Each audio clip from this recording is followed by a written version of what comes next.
Hi everyone, welcome to the Beyond Deadlines podcast, where we tackle challenges that schedule leaders come across on a day-to-day basis. My name is Greg Lawton, and I'm the CEO of an AI schedule management company called Nodes and Links. And I'm Micah, a schedule manager for Intel. Each podcast is designed to give you frameworks, tactics, and strategies that you can implement right away.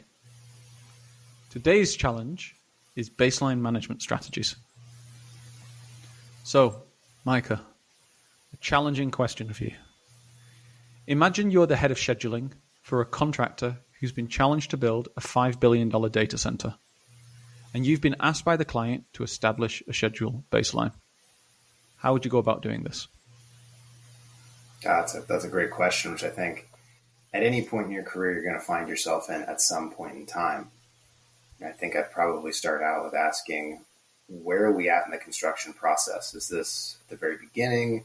Is this somewhere in the midpoint? Why would you ask that? Well, I think it just depends on if you're at the very, very beginning, you're going to have more optionality because a contractor is not going to be selected, a design team isn't going to be selected. And so you'll be able to just basically create whatever you want. If you're in the middle of a project, you're a bit constrained what's historically going on. And so you might not be able to come in and blow it up and say, hey, we're going to completely change everything you're doing. Got it. What else would you think about? I think the other thing I would think about would be, what are the goals of the program? So what are we trying to achieve? If you look at data centers, most data center programs, at least the hyperscalers, are trying to go faster, trying to be more predictable, and trying to lower their costs. So when you look at those three objectives, how are you going to create a baseline that fits into that? And then when you look at who are the parties involved, so who are the contractors and subcontractors you're working with, what sorts of skill sets do they have?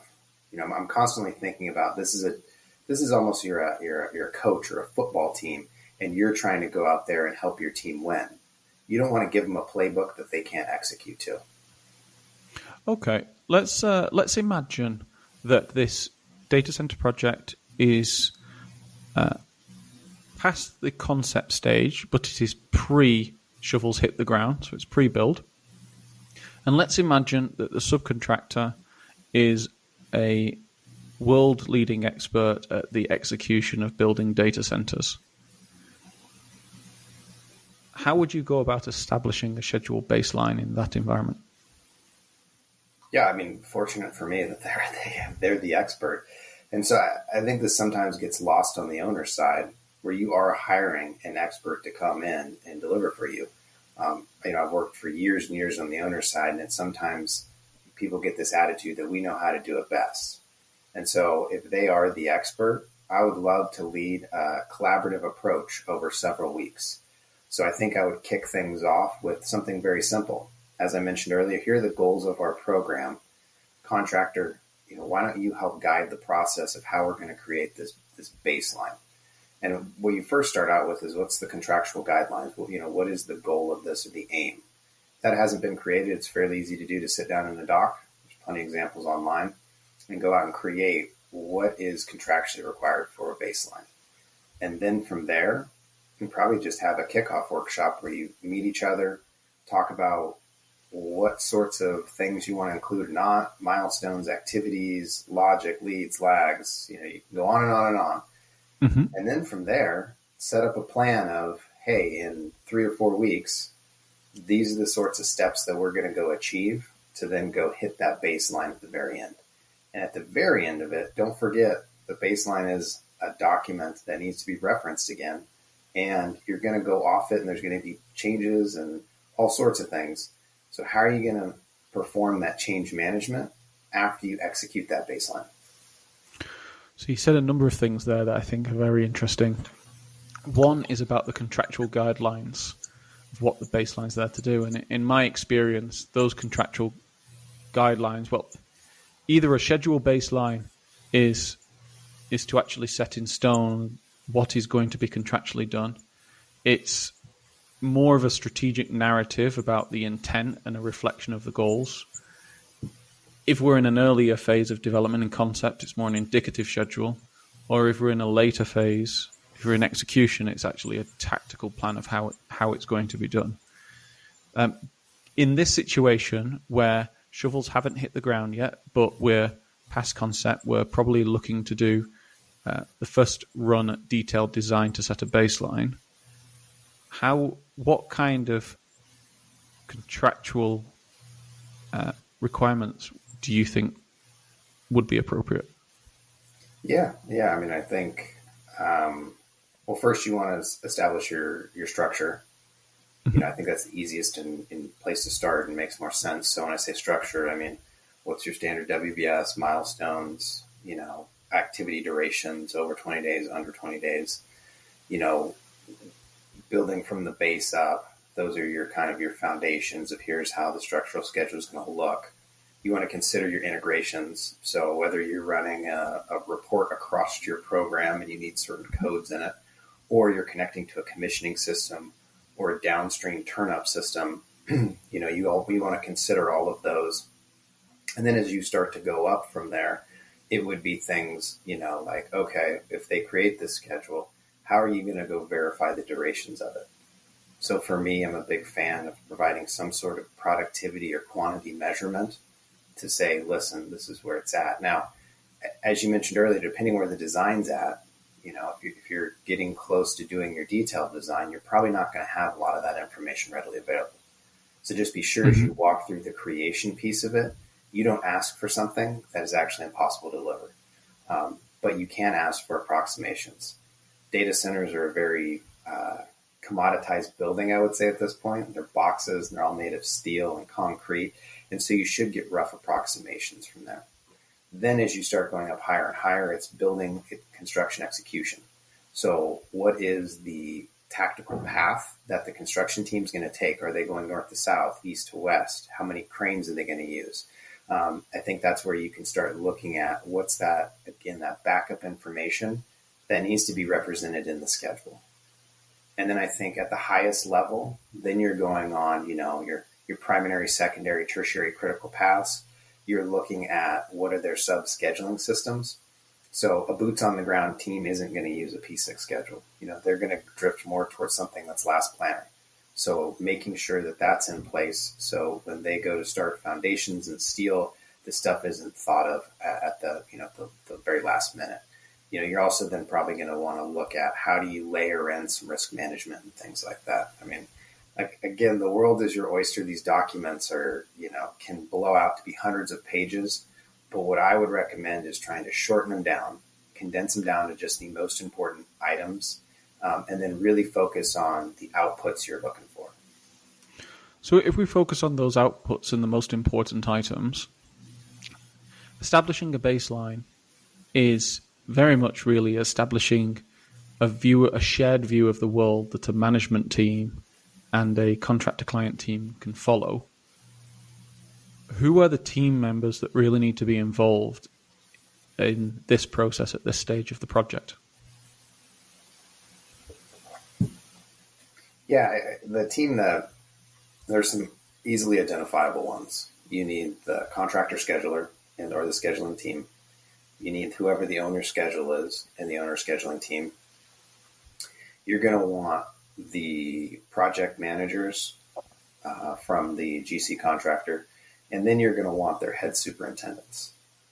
That's the one that's often missed because those are the people who are actually coordinating the work out in the field. Mm-hmm. And if you miss them, that's the number one way I see schedules just being completely fake. The other team you're going to want to include is whoever the commissioning lead or commissioning program manager is. That person, has that strategy for how this building is going to be commissioned. And you might be saying, hey, Micah, it's at the very beginning of the project. We don't have detailed design. Why are you bringing commissioning in? Well, because it's the most important part of the project. That's where you go and find out, where the rubber meets the road and the building needs to be turned on and delivered. And if you're not considering that process at the very beginning, you're going to fail. So those are a couple of the individuals I would bring in. I'm sure there's probably some procurement team as well, that you could bring in the design team, to show the package delivery and things like that. But if you're at that stage of the process, I mean, if you're trying to go fast, you've probably already purchased most of your long lead items, your gens. You've probably put in some steel orders by then as well too, or at least hopefully. Those lead times on those things are crazy, and you got to hit your roll dates on the steel side. So, I don't know if those people would make it in or not, but I think that's probably the cast of characters I'd go find.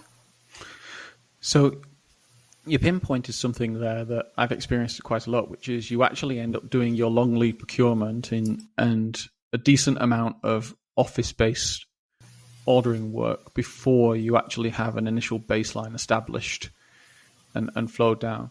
And that, to me, whilst the perfect execution of a project is where you've got full design and the all of the engineering work completed before you order anything and a shovel hits the ground. We don't live in that world. I've never come across a project myself where that is 100% the case. That means to me that change, which you mentioned earlier, is actually a fundamental thing within the baseline. How would you start to pull together a change strategy as part of the baseline management process? Yeah. Well, what I would say is we should have a whole separate episode and actually dive in to the math behind, should you actually complete your design first, or should you just design in parallel? Because I have this feeling that if we looked at risk scenarios, you probably should just finish your design first, because it'll eliminate a ton of risk and it opens a ton of doors, and it really changes the game. But we'll put a pin in that. We'll come back to it. So I mean, there's different ways to go about tracking change on a baseline. I think if we look at this from a scale point, you can go to one end where you're tracking every single activity and every single piece of information to that activity and saying, hey, I'm going to go back and track that to the baseline. And then on the other end, you're looking at, hey, I'm just going to track my top 10 owners milestones. So steel erection, shell complete, permanent power on, blah, blah, blah, right? And so there's this spectrum of change in which you track.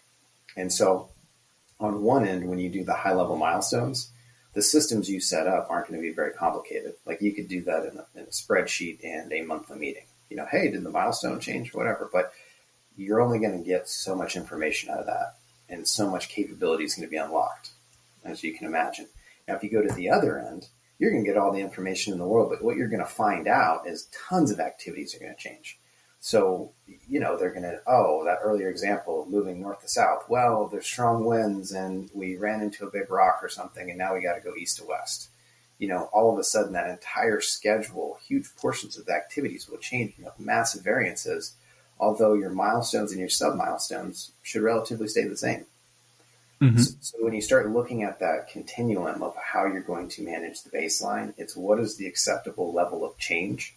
And then from that acceptable level of change, how do you then, when it dips below that, course correct in an appropriate manner? So an inappropriate manner would be probably what a lot of people are experiencing or have experienced before, where you never ink a baseline, or a baseline never gets updated, and you run hundreds of days of negative float or negative delay. That's all because you just don't have an appropriate change method. That should never happen on a project.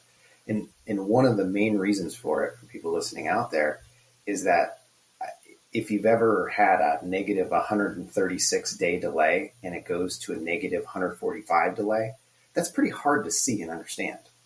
So then you end up in these situations where these late projects keep on rolling and you're just in a soup of project late delay. Instead of somehow resetting it, restarting and saying, listen, now we're at zero, so I can see that was a negative 8 delay or whatever it is. I'm terrible at math. And when you look at those strategies to manage change, first you need to understand what change you're looking for to manage, and then what's acceptable or appropriate for you, and what are those escalation paths when change does happen, because it will. I completely agree. And obviously I was guiding the question. For me, establishing a baseline and a baseline management process, they go hand in hand. As part of the baseline management process, you have to have your change management process and policies and procedures in place, because unless you're on a very, very simple linear project, change is going to happen and you are going to have to course correct at some point. Before we finish, have you got any final thoughts that you'd like to share? Yeah, I mean, I think if baselines are one of those fairly tricky technical issues that involve a ton of people. Typically, I mean, you have these massive baseline workshops and things like that. So if you're struggling with baselines and having issues with it, don't hesitate to reach out and ask. I mean, a couple quick pointers could send you on your way, and you'll have a much easier process going forward. Beautiful. Well, that's been Baseline Management Strategies with myself, Greg Lawton, and Micah. This is the Beyond Deadlines podcast. Please let us know if you like this format, and let us know if you've got any questions you'd like us to tackle again in the future.